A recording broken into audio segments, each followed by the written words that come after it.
father to a murdered son, husband to a murdered wife, and I will have my vengeance in this life or the next.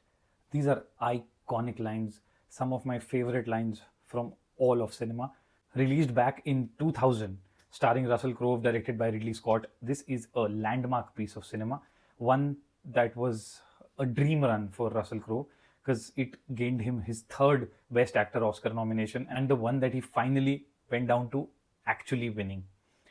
Insider, then Beautiful Mind. Insider was 99, Beautiful Mind was 2000, and eventually this nomination for the Gladiator was 2001, which he won. Gladiator 2 is set 16 years from the events of the original Gladiator. This one stars Denzel Washington and Pedro Pascal, in addition to Paul Mescal taking on the lead role this time around from Russell Crowe. Reprising her role from the original film is Connie Nielsen, who once again plays Lucilla. The narrative and overall storyline is pretty much what's depicted in the trailer. You have got Lucius, who's the son of Lucilla, and also now openly revealed to be the son of Maximus, who was played by Russell Crowe in the original film. Lucius was sent away as a young boy for the fear of his life because he was the only heir to the throne. So mother Lucilla sends him away and he's brought up far from the Roman Empire. As fate would have it, his life comes a full circle and he's back in Rome as a gladiator.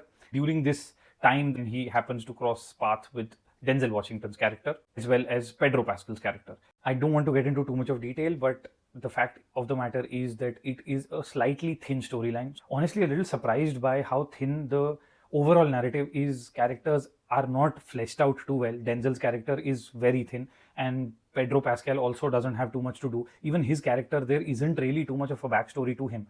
So you don't understand what he's been doing for the last 16 years. Even with Denzel, there is a lot of posturing from his character. Denzel is one of the finest actors we have. He doesn't at times need a very well etched out role to create an impact. He does that with some little mannerisms every now and then in films like American Gangster, where it was not a thin role, but things like, my man, I can't get that out of my head. It's been years since I've seen it, but still. So those are the things that Denzel continues to do, and even here you see some of that. In fact, there is a little flavor of American Gangster in the way his character goes about his doings, but beyond a point, it doesn't really give us too much meat behind this man. So you don't understand his motivations. Yes, power is something that all men want apparently in Rome, and so does he. But why does he want it? What is the ultimate aim, or where does he come from that he yearns for this power? It's not clear, which is disappointing. What sets this film apart even now are some of the set pieces. The war scenes are fantastically choreographed. The art direction and production design on these is phenomenal. And right through this film, the production design is just fantastic.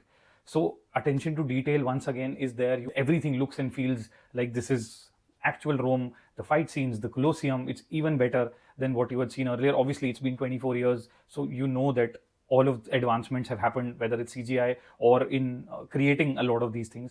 So that was expected and that's there, but it still adds to the overall experience of watching this film on a large screen. The biggest highlight is Paul Mescal's performance. He is fantastic as Lucius, and I wasn't really expecting a lot from him. I was going in keeping in mind that I'm gonna go watch Pedro and Denzel, but surprised that I got to see so much of this man, and he is fantastic. Also, because Denzel and Pedro do not really have too much to do in this case. Denzel still has a few good scenes and he does shine in them, but Pedro doesn't get a chance at all. And he's too good an actor to be wasted like this. I feel like his role was edited out to some extent because the editing overall is choppy, which was very surprising from Ridley Scott.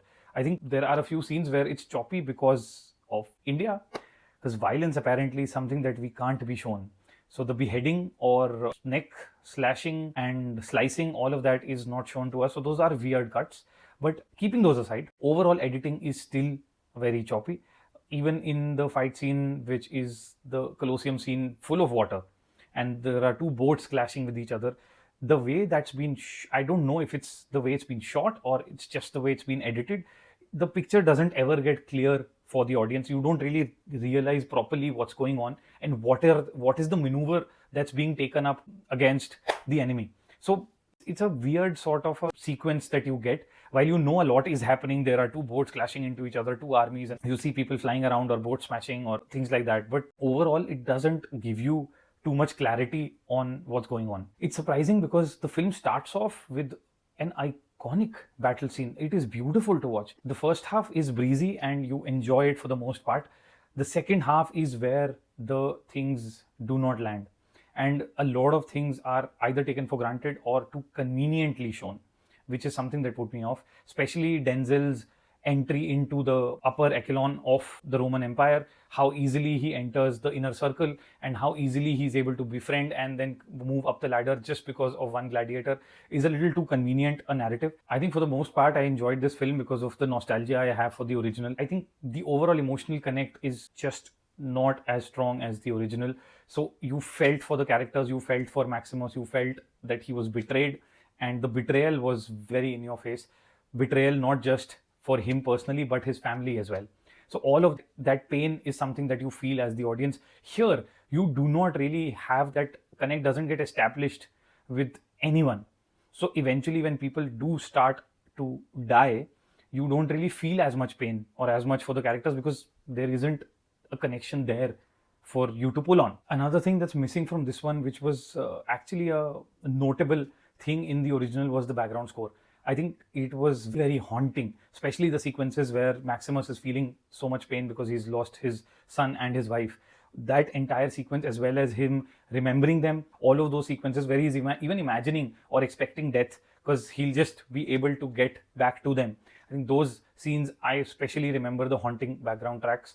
But here, you don't feel any of that. I didn't really notice any such moment or any such music piece that could stay with me, that could last. Eventually feels slightly run of the mill, or I should actually say very much derived sort of a successor to the original Gladiator. The overall plot lines are very similar to what we had, and hence really have a big impact of its own. You can watch Gladiator 2 in the theaters for Denzel's fabulous performance once again. Yes, he doesn't really need too much to shine on screen. He has an unbelievable screen presence. One of the finest actors we've had, like I said. Doesn't really get too much to do, but whatever he gets, he just shines and rolls over everyone else, every scene that he's in. And apart from Denzel, you have Paul Mescal. Watch it for him and his brilliant portrayal of Lucius. He is fabulous. Definitely worth a watch for him if you would like to watch good performances. Gladiator 2 is running in the theaters right now. Go watch it. Let me know if you disagreed with what I thought and any other points that you thought I missed.